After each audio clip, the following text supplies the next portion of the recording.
I'm back at it again with the result video for a WWE pay-per-view. And the pay-per-view is No Mercy. The prediction video is in the description down below, guys, so make sure you definitely go and check it out right now or after this video, just to, show your support for the Dog Squad. Because let's get right into it, guys. Started off the pay-per-view with the kickoff show, and pretty much the first thing that happened was Curt Hawkins came out for his in-ring return. And literally he did what he said he was going to do. He said he was going to show up at No Mercy for his in-ring return. He got in the ring, there's his return. And he also had an announcement that this week on Smackdown coming, he will be having his first match back in the WWE. But we had an 8-man tag team match. We had the Hype Bros, American Alpha, versus the Vaude Villains and the Ascension. So this match was kind of like thrown together. I swear this match is always thrown together at every single pay-per-view, like it was like last month at Backlash. So it's kind of weird, but of course, you know who I was going to go for. I was going to go for the Hype Bros and the American Alpha, and I was rooting for them as well to win. And they ended up winning, of course, so that's one for me. Started the actual show, and they kind of did something totally different, which kind of makes history in a way, where they had the main event as the first match of the night, and then every other match was just the other matches. So instead of having the main event at the end, they had the triple threat for the WWE World Championship at the start of the night of the actual show. So, like I said, the first match was the WWE World Championship. It was AJ Styles versus John Cena versus Dean Ambrose. Of course, I was rooting for AJ and predicting AJ to win by pin, and it was a pretty intense match. It was back and forth. At one point, AJ tapped out to John and Dean, so no one won the match. It got restarted, of course, and then Dean went for a Dirty Deeds, got reversed, hit with an AA. AJ hit Cena in the gut with a chair, and then in the back of the chair, and then pinned Cena. Cena's weak when it comes to chairs. Like, he gets hit with a chair and then he's out. 1, 2, 3. Whereas you hit him with a finisher, he kicks out 2. The thing we had was Nikki Bella versus Carmella, and this match was pretty intense.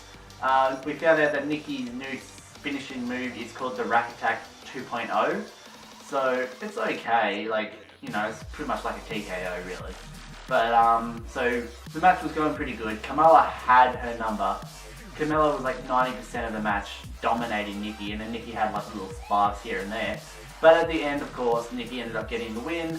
And I had in this match, I had predicted that Carmella would win by submission, and I was also rooting for Carmella. However, Nikki won by pinfall. The match we had on the card was the WWE Smackdown Tag Team Championship match. It was Heath, Slater and Rhyno versus the Usos.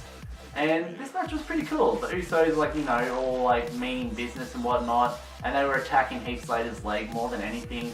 Towards the end of the match, of course, Rhyno came into the clutch with helping out Heath by spearing, I think it was Jimmy on the outside of the ring, and then hit a huge spear on Jey Uso in the ring and got the win, so they retained their tag team championships, which was insane because now we have them retaining the championships. In this match, I was rooting for Heath and Rhyno to win or retain their titles, predicting them to also win, and I think I said Rhyno to pin Jey, so I got that all right. We had Baron Corbin and Jack Swagger, the match that was originally meant to be on the kickoff show, now on the actual show because I don't know why.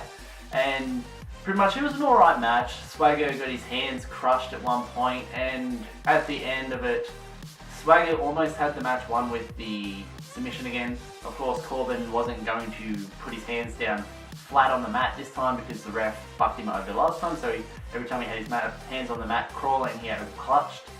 And pretty much what ended up happening is when the ref was trying to push the apron curtain back out that Corbin pulled in, Corbin poked Swagger in the eyes, and he ended up hitting the end of days on Swagger, getting the win by pinfall. Dirty win, but I had Corbin predicted, and I was also rooting for Corbin in this match. I was rooting for Swagger in this match, but I had predicted Corbin to win by pinfall, so that is 5-1, guys. The match we had was the Intercontinental Championship match versus the career.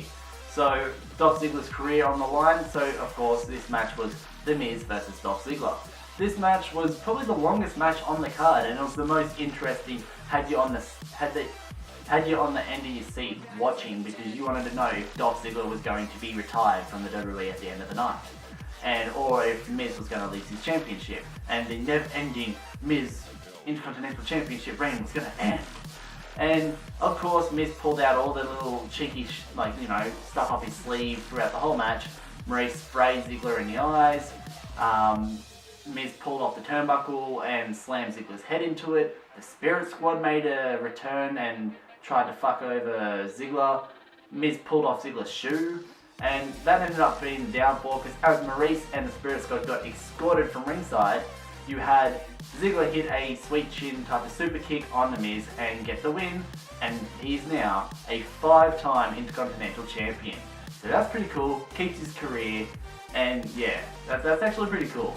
And of course Daniel Bryan would be happy with that because he didn't like the Miz. And yeah, so we have a new Intercontinental Champion coming out of No Mercy. And of course in this one I was rooting for Dolph Ziggler, predicting Dolph Ziggler to win, and by pinfall. This match was the Smackdown Women's Championship match. However, this match ended up being changed into a one-on-one match between Alexa Bliss and Naomi, as Becky hurt herself, or she's injured at the moment from not in-ring reasons. So something happened on the outside of the ring where she got injured, and she's out for at least a month. So Alexa Bliss is still #1 contender. She gets a title shot at, I think it's a SmackDown Live event, November 8th. So she gets a match there for the championship. However, she had to verse Naomi in this match, and Naomi ended up getting the win. And in this match, she predicted that Naomi would most likely get the win by kind of like sneaking it because she caught her off guard. And I said she was going to win by pin. I didn't say it in the prediction video. I had to make it up to spare of the moment type of decision when it got made. So Naomi ended up getting the win. As Alexa had her in the armbar, she turned it into a roll-up type of pin, and Naomi got the sneaky win. Last match on the card was Bray Wyatt versus Randy Orton, and they pretty much were the supplementary type of main event to end the show. And this match was pretty cool. In this one, I was rooting for Orton, but however, I was predicting Bray to win by a pin, and I also predicted that Luke Harper would be the reason because he would interfere in the match. So this match was pretty cool. They took a lot of huge shots on each other. Orton pretty much reversed Bray, and Bray kind of like did a senton onto the steel steps, which would have hurt. And then they got in the ring. Orton was getting ready to do the RKO towards the end of the match. And then Bray's type of Wyatt family went choo choo choo choo. And then the lights came on, and there was Luke Harper. As I predicted, when the lights came on and Harper was there, pulled the hoodie up and was like, ah! I was like, yes, he's back! And pretty much apparently, earlier that night, before the pay-per-view, Daniel Bryan and Shane McMahon had just recently signed him to SmackDown, and they weren't expecting him to make an impact straight away. And he didn't touch Orton, he just kind of pulled a face on, and then Bray hit the Sister Abigail, got the win, and that makes me 8-1, guys. One match wrong. Goddamn Nikki Bella stopped me from getting a clean sweep of predictions in this match, guys. But that was the pay-per-view, guys. I actually like this pay-per-view. SmackDown seems to be pulling out the greatest pay-per-views so far, because Backlash and No Mercy have been pretty good pay-per-views nonetheless. And Clash of Champions for Raw was pretty good too, but I would have to say that the two SmackDown pay-per-views, in my opinion, the blue team got the win in both those predicaments. But we still have Hell in a Cell at the end of this month, so No Mercy still has a little bit of a competition with Hell in a Cell to see who wins this month's pay-per-view type of matchups. But guys, if you did like this result video, make sure you hit that like button hard, guys, but not too fucking hard. Don't break your computers. Make sure you follow me on Instagram and Twitter, links in the description down below. And make sure to hit the subscribe button to join the Dog Squad. Let's spread the word of the TheJaseDawg to everybody you know. Recently got WWE 2K17 today. I'm going to be putting up the unboxing video very soon. After this goes up, but probably a couple of hours later the unboxing video will be up. And then expect the first episode of TheJaseDawg's WWE 2K17 My Career to start tomorrow, guys. So that is a promise. The first episode will be up sometime tomorrow. So stay tuned for that, guys. Definitely check out this week. Definitely check out the prediction video for No Mercy as well as this week in WWE from last week. And guys, as always, stay awesome. TheJaseDawg is out.